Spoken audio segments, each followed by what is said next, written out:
So I want to begin by reading for you the statement here, which says, the report of the Commission on the preparation for the election of the senior leadership of the African Union Commission in February 2025, which will be considered by the African Union Executive Council on March 16th, proposes that in order to uphold the principle of rotational gender parity, the next chairperson of the Commission, though from Eastern region, should be a female. Allow me to repeat that again, and please underline this. In order to uphold the principle of rotational gender parity, the next chairperson of the Commission, of course the African Union Commission, though from Eastern region, whereby that person must come from the Eastern region, should be a female. Ladies and gentlemen, I want you to answer me correctly in the comment section down below. Do you really think that Raila Odinga will be the next African Union Commission chairman? I'm asking this because of the numerous challenges that Raila Odinga is currently facing. Will he succeed? There are people behind the scene who are working extremely hard to ensure that they have blocked Raila Odinga completely from that particular position.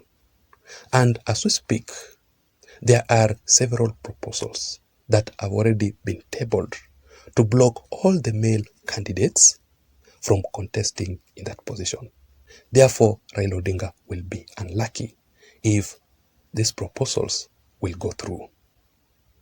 There are senior most powerful officials in the African Union institution who, in my considered opinion, they are doing everything possible to lock out, to disqualify Raila Amolo Odinga. Do you think that they will succeed on their mission? So these people here are well known as the legal drafters in the African Union.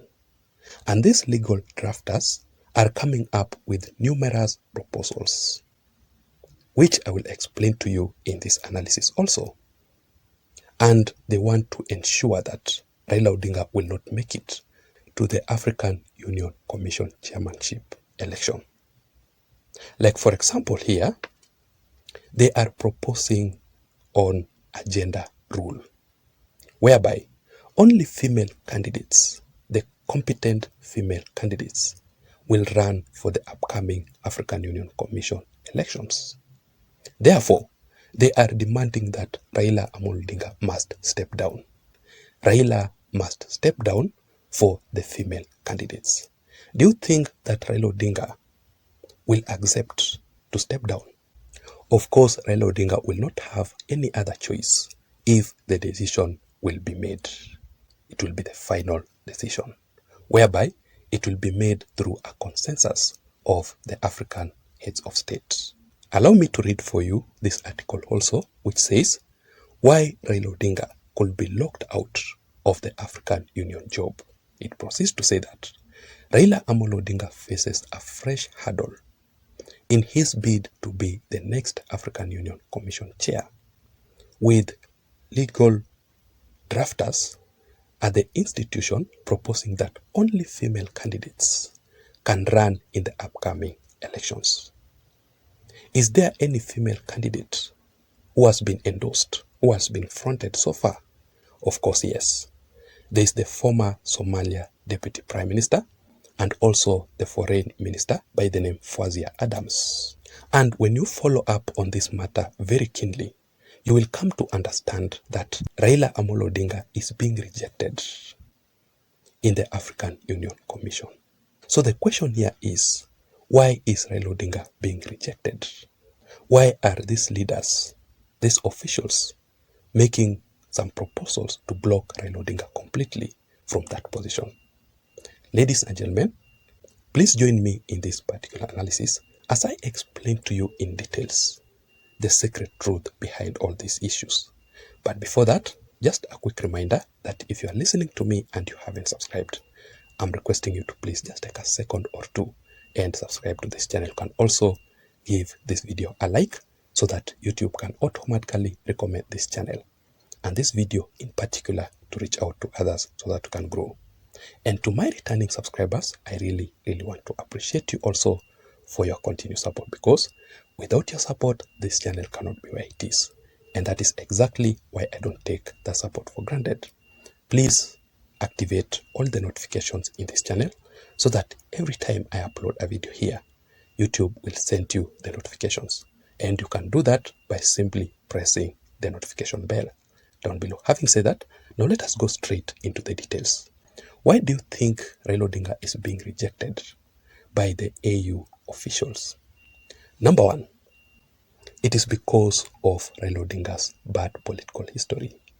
When you follow Raila Odinga's political history very keenly, in fact, Raila Amolo Odinga is being feared by most of African leaders. Like, for example, when we talk about the 1982 attempted military coup here in Kenya, whereby Raila Odinga's name is also mentioned there, a very bad picture.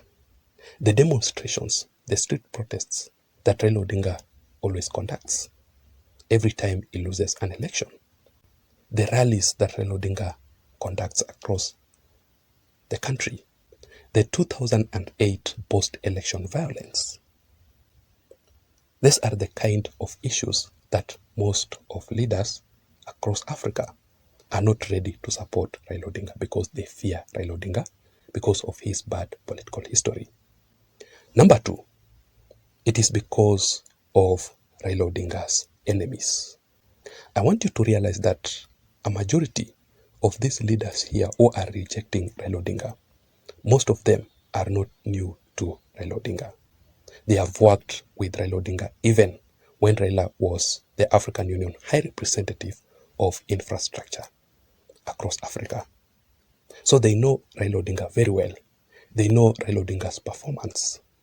And I guess some of these leaders are not even in good terms with Raila Odinga.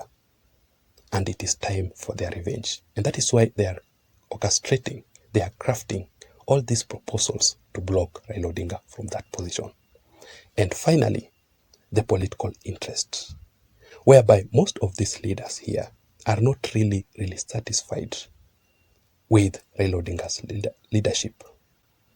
And they prefer another leader from another country, and especially if that leader or a woman leader from another country. And therefore, they are doing everything possible to block Raila Odinga from that position. I don't know what you think. What can you say about Raila Odinga's journey to the African Union Commission? Do you think that Raila Odinga will make it? I want to know your thoughts, your views, and your opinions in the comment section down below.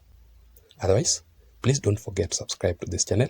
Let me see you again in my next video analysis. My name is Jason. Bye-bye.